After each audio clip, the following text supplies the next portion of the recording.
Packers get a double dose of bad news that we will talk about in this video. First, let me apologize with the holidays and travel and all of that. I haven't been able to get a video out until today, so I haven't been able to talk about the Minnesota game. We will cover that also in this video, so listen to it in its entirety.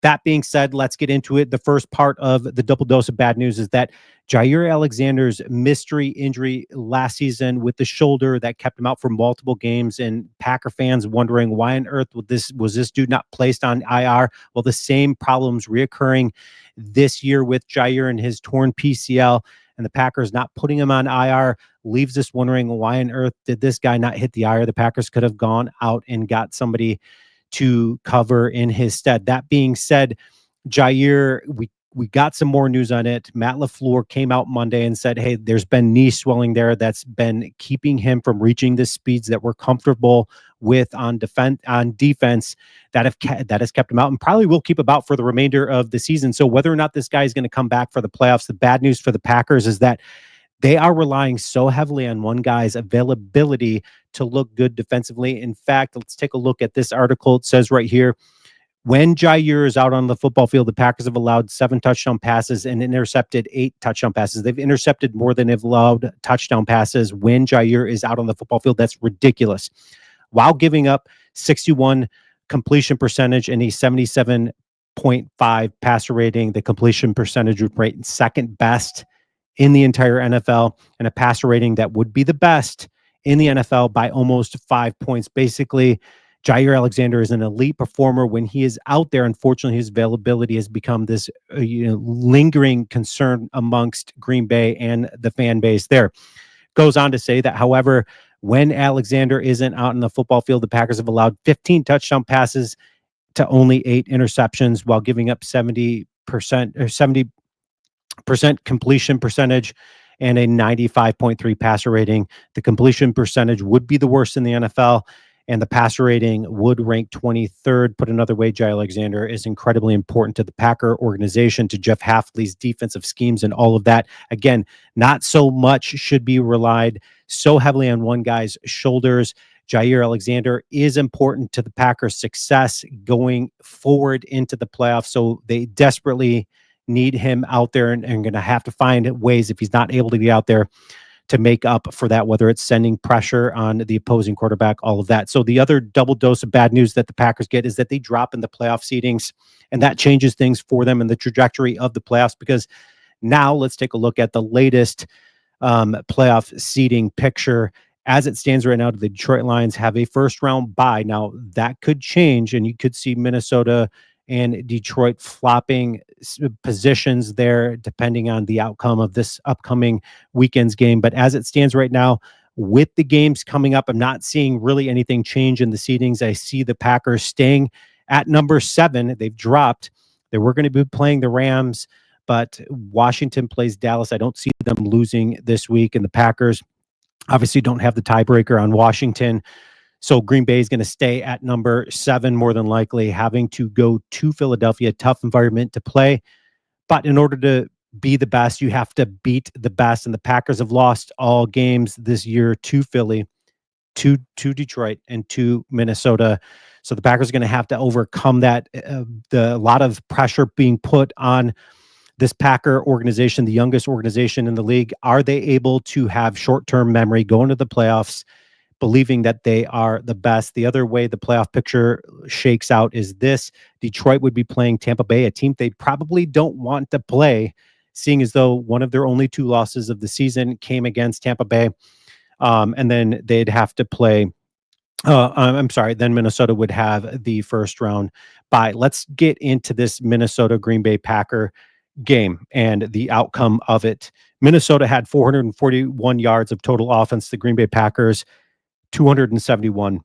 Packers were completely outperformed. When Josh Jacobs went out there and fumbled, I knew the trajectory of the game was going to look quite bad for the Packers, and they looked sloppy out there. Again, the biggest question out there amongst commentators, fan bases, all of that is, can this Green Bay Packer team beat the good teams this season? Because they've lost twice to Minnesota, they lost to Philadelphia, and they lost twice to Detroit, and they're going to have to face one of those teams in the playoffs. Can the Packers get over the hump?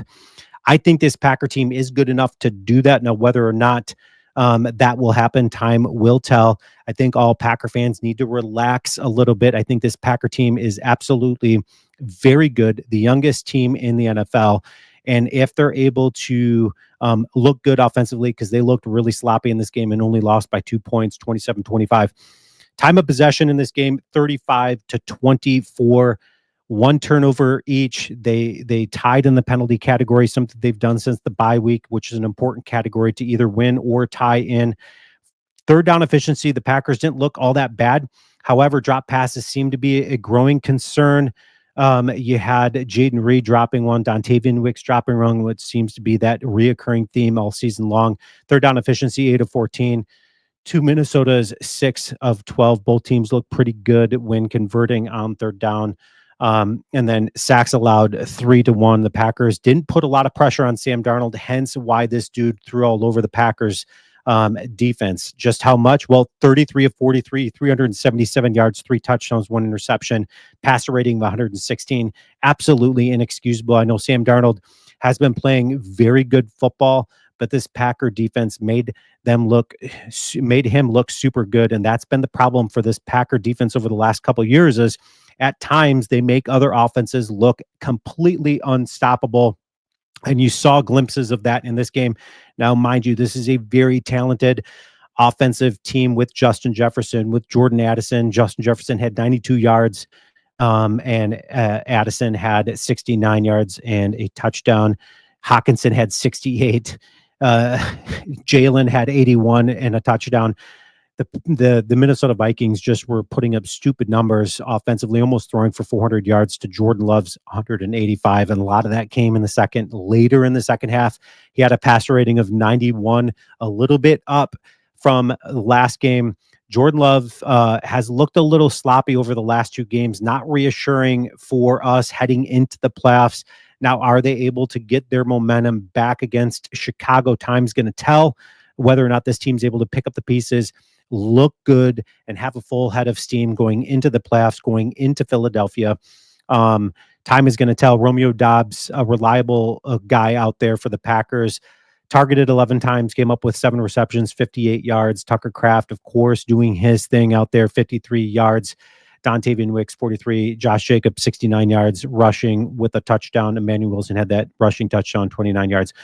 So Packers had that lost fumble. They get the interception on defense to come away with that. But, man, the Packers they're relying heavily on Jair Alexander.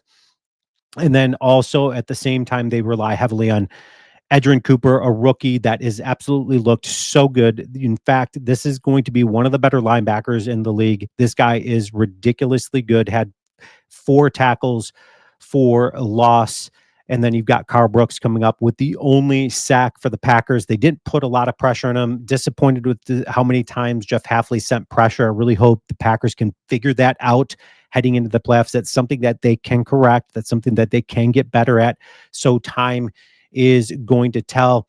I want you guys to leave your comments. Let me know, are you as concerned about the Packers' inefficiency to win against good teams, or are you saying, hey, listen, this is a young team, relax? I'm in that boat of just like, this team is capable of beating any team out there. No, they haven't gone and done that this year, but I'm not as concerned about it. I think the Packers can catch stride heading into the playoffs and potentially be that Super Bowl contender. Leave your comments, and as always, go Pack, go.